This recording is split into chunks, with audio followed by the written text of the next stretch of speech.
1988లో లండన్లో white Chappell స్టేషన్లో చాలామంది పోలీసులు ఉన్నారు. దానికి కారణం నగరంలో వరుసగా జరుగుతున్న హత్యలు. అందరూ చాలా టెన్షన్గా ఉన్నారు. ఈలోగా పోస్ట్ మ్యాన్ వచ్చి బస్తడు పేపర్లు పడేశాడు. వెంటనే పోలీసులు అందరూ ఆ లెటర్స్ని చదవడం స్టార్ట్ చేశారు. అందులో ఒక లెటర్ వింతగా కనపడింది. దానికి ఒక బాక్స్ అటాచ్ చేసి ఉంది. బాక్స్ ఓపెన్ చేయగానే అందరూ ఒకేసారిగా షాక్ అయ్యారు. ఒకరి నోటి నుండి కూడా మాట రాలేదు. ఆ బాక్స్కి ఉన్న లెటర్ని చదివారు. ఆ లెటర్లో ఫ్రమ్ హలో మిస్టర్ లాస్ అనే ఒక అమ్మాయి కిడ్నీ తీసుకొని దాన్ని సగం కోసి మీకు పంపాను. మిగతా సగం నేను తినేశాను. చాలా టేస్టీగా ఉంది. కొన్ని రోజులు అయ్యాక తనని చంపిన కత్తి కూడా పంపుతాను. వీలైతే పట్టుకోండి అని ఉంది. వైట్ చాపెల్ సిటీలో చాలామంది అమ్మాయిలు ప్రాస్టిట్యూట్గా ఉండేవారు. ఆ రోజు 30 ఆగస్టు. నిక్లోస్ అనే ఒక ప్రాస్టిట్యూట్ బయట నుంచి చూస్తుంది ఎవరైనా కస్టమర్ వస్తారు అని. తన దగ్గరికి ఒక కస్టమర్ వచ్చాడు. అతను బ్లాక్ లాంగ్ కోట్ ఇంకా బ్లాక్ క్యాప్ పెట్టుకొని ఉన్నాడు. మనీ గురించి మాట్లాడుకున్నాక పక్క స్ట్రీట్లోకి పట్టుకెళ్ళాడు. మ్యారీ కూడా కస్టమరే కదా అని వెళ్ళింది. మరుసటి రోజు తెల్లవారుజామున అటువైపు వెళ్తున్న ఒక ఇద్దరు అక్కడ ఏదో భయంకరమైనది చూసి వెంటనే పరిగెత్తుకుంటూ వెళ్ళి వైట్ చాపెల్ పోలీస్ స్టేషన్ దగ్గరికి వెళ్ళి కంప్లైంట్ చేశారు. వెంటనే పోలీసులు అక్కడికి బయలుదేరారు. అక్కడ మేరీ శవంలా పడి ఉంది. తన గొంతు డీప్గా కోసి ఉంది. కడుపు మధ్యలో ఎవరో చింపేసినట్టు కోసి ఉంది. కానీ పోలీసులు ఈ కేసుని ఒక నార్మల్ కేస్ అని అనుకున్నారు. 1 వీక్ తర్వాత ఎర్లీ మార్నింగ్ మళ్ళీ కొంతమంది వచ్చి ఒక బాడీ కనిపించిందని పోలీస్ స్టేషన్లో కంప్లైంట్ ఇచ్చారు. పోలీసులు వెళ్ళి చూస్తే సేమ్ మ్యారీలానే చనిపోయి ఉంది. తను కూడా ఒక ప్రాస్టిట్యూట్. సేమ్ గొంతు డీప్గా కట్టింగ్, కడుపు దగ్గర కూడా అలానే కట్ చేసి ఉంది. పోలీసులకు అర్థమైంది ఇది నార్మల్ కేస్ కాదు. కానీ వాళ్ళకి ఒక క్లూ కూడా దొరకలేదు. చుట్టుపక్కన ఉన్న వాళ్ళు ప్రాస్టిట్యూట్ వచ్చి వాడు ఎలా ఉంటాడో చెప్పారు. కానీ అతని ముఖం కూడా చూడలేదు అని అన్నారు. 3 వీక్స్ తర్వాత మిడ్ నైట్ పోలీసులు ప్యాట్రోలింగ్ చేస్తున్నప్పుడు వాళ్ళకి ఇంకో డెడ్ బాడీ కనిపించింది. సేమ్ ప్యాటర్న్తోనే చనిపోయింది. గొంతు లోపల కట్ చేశారు. కానీ తిన కడుపు మాత్రం కోసి లేదు. ఎందుకో అర్థం కాలేదు. ఇంకొక 1 అవర్ తర్వాత ఒక కానిస్టేబుల్ వచ్చి ఇంకొక శవం దొరికింది అని అన్నాడు.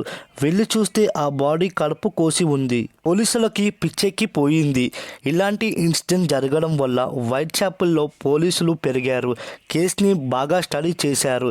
ఎవరి మీద చిన్న అనుమానం వచ్చినా కూడా వాళ్ళని ఇన్వెస్టిగేట్ చేస్తున్నారు. ఈలోగా పోలీసులకి ఇంకొక లెటర్ వచ్చింది. ఆ లెటర్లో డియర్ బాస్, ఏంటి నన్ను పోలీసులు పట్టుకుంటున్నారా? వింటుంటేనే నవ్వొస్తుంది. అయినా ప్రాస్టిట్యూట్ని చంపుతుంటే భలే ఉంది. నాకు చాలా నచ్చింది. నెక్స్ట్ అమ్మాయి ఇయర్స్ మీకు పంపుతా. ఎందుకంటే నా కత్తి చాలా షార్ప్ అని అన్నాడు. Good luck, Jack the ripper అని రాసి ఉంది. అలా న్యూస్ పేపర్ ద్వారా ఈ న్యూస్ మొత్తం మారి మోగిపోయింది. అప్పుడు జాక్ ద రిప్పర్ చాలా ఫేమస్ అయ్యాడు. మళ్ళీ ఒక 6 వీక్స్ తర్వాత మార్నింగ్ 10కి ఇంకొక డెడ్ బాడీ గురించి ఇన్ఫర్మేషన్ వచ్చింది. వెళ్ళి చూడగానే అక్కడ చాలా దారుణంగా ఉంది. ఆ అమ్మాయిని గొంతు కోసి కడుపు కోసి లోపల ఆర్గన్స్ అన్నీ తినేసి తన బాడీ పక్కనే పడేశాడు. ఫేస్ స్కిన్ మొత్తం కూడా కత్తితో కోసివేశాడు. తన హార్ట్ని తీసుకెళ్ళిపోయాడు. అప్పటి నుంచి పోలీసులకు అస్సలు పడుకోకుండా కాపలా కాస్తూ ఉండేవారు. పోలీసులు ఒక 30-40 మెంబర్స్ని ఇంటరోగేషన్ చేస్తూ అందులో సగం మంది కిల్లర్ని చూసామని చెప్పారు. కానీ అతను ఎవరు అనేది ఎవరికి తెలియదు. పోలీసులకి దొరికిన క్లూస్ ఏంటంటే కిల్లర్ చంపినప్పుడు గొంతు రైట్ సైడ్ డీప్గా ఉండేది. అంటే లెఫ్ట్ నుండి రైట్ కోస్తున్నాడని. దీన్ని బట్టి చూస్తే కిల్లర్ లెఫ్ట్ హ్యాండెడ్ అని తెలిసింది. చనిపోయిన ఏ ఒక్క అమ్మాయితో before death after death killer ఏ అమ్మాయితో ఫిజికల్ అవ్వలేదు. దీన్ని బట్టి ఓన్లీ ఫర్ థ్రిల్ కోసమే గర్ల్స్ని చంపుతున్నాడు అని అర్థమైంది. వాళ్ళకి నమ్మకం కలిగించిన తర్వాతే చంపుతున్నాడు. ఇక్కడ పోలీసులు అబ్జర్వ్ చేసింది ఏంటంటే మర్డర్స్ అన్ని వీకెండ్లోనే జరుగుతున్నాయి. కిల్లర్ ఈ సిటీ వాడు కాదు. ఓన్లీ వీకెండ్సే సిటీకి వచ్చి అమ్మాయిలు చంపుతున్నాడు. వాడు అసలు ఓన్లీ వీకెండ్స్ ఎవరు వస్తారు? వైట్ చాపెల్ లిస్ట్ తీసి చూశారు. ఎవ్రీ ఫ్రైడే యానిమల్స్ని షిప్ మీద యూరోప్ నుండి లండన్కి కొన్ని షిప్స్ తెస్తాయి.